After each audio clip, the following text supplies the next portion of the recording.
The ball rolled past the last fire and disappeared into the trees. Kofi froze.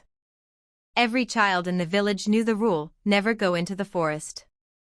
But it was his only ball, sewn by his grandmother's tired hands. Hello guys, welcome to my channel where ordinary situations turn into unforgettable twists. Every story begins with something simple, and ends with a truth no one sees coming. These are emotion-packed, short-form stories about strangers, secrets, unexpected kindness, shocking revelations, and life-changing moments that happen when you least expect them. Don't forget to like this video, subscribe, share it with your friends, and drop your thoughts in the comment section below. The elders had warned them since birth. The forest is not empty. It watches. It waits. The trees remember. No one ever explained what the trees remembered, or what waited in the dark. They only said it with eyes that had seen too much. Kofi stared at the edge where sunlight died. He could see the ball, just beyond the first row of twisted trunks. It sat there, impossibly still. His heart pounded. Just a few steps, he thought. In and out. No one would know. Kofi stepped between the trees. The temperature dropped instantly, as if he'd walked into a tomb. The ball sat 10 feet ahead, resting against a root.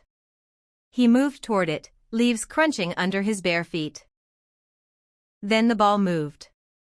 Not rolling naturally, it jerked sideways, then stopped. Kofi's breath caught. Wind, he told himself. Just wind. But there was no breeze. The ball rolled again, this time toward him, slowly, deliberately. The sound it made was wrong. Not the familiar thud of leather on earth, but something hollow. Something that clicked like bones scraping stone.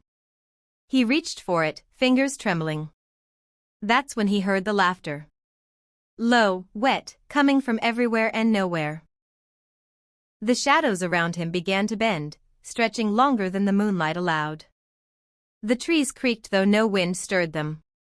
Every instinct screamed at him to run, but his legs wouldn't obey. The ball sat at his feet now, glistening with something dark and thick. And in the distance, between the black trunks, dozens of eyes opened. At dawn, Kofi's mother ran through the village screaming his name. The men gathered quickly, faces grim, and walked to the forest's edge. They found the ball immediately. It sat exactly where the trees began, perfectly placed, as if returned by polite hands. But it was wet. Not with morning dew. The liquid was thick, dark red, and it pooled beneath the stitching his grandmother had sewn. The elder bent down, his knees cracking. He touched nothing. Around the ball, Kofi's small footprints pressed into the dirt, leading into the forest.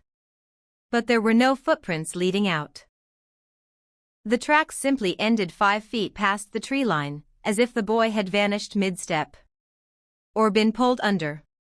The men stood in silence, staring at the ball. One of them whispered a prayer. Another wept quietly. They all knew. The forest had taken another. It always did, whenever someone broke the rule. The elder picked up the ball with shaking hands and carried it back to Kofi's mother, who collapsed at the sight of it. The village buried the ball behind Kofi's grandmother's hut. She never spoke again after that day. Children stopped playing near the forest edge. Parents held their sons and daughters tighter at night, whispering the story of the boy who chased what he shouldn't have. The elders gathered the village and repeated what they'd said for generations: the forest is not empty. It watches. It waits. The trees remember. This time, everyone listened. Because now they understood. The rule wasn't cruelty. It wasn't superstition. It was survival. Some boundaries exist because crossing them costs more than we can afford to lose. Kofi's name became a warning, spoken whenever a child wandered too close, whenever curiosity burned too bright. And on quiet nights, when the wind moved through the village, mothers swore they could hear it, the sound of a ball bouncing between the trees, followed by soft, hollow laughter. The forest had fed.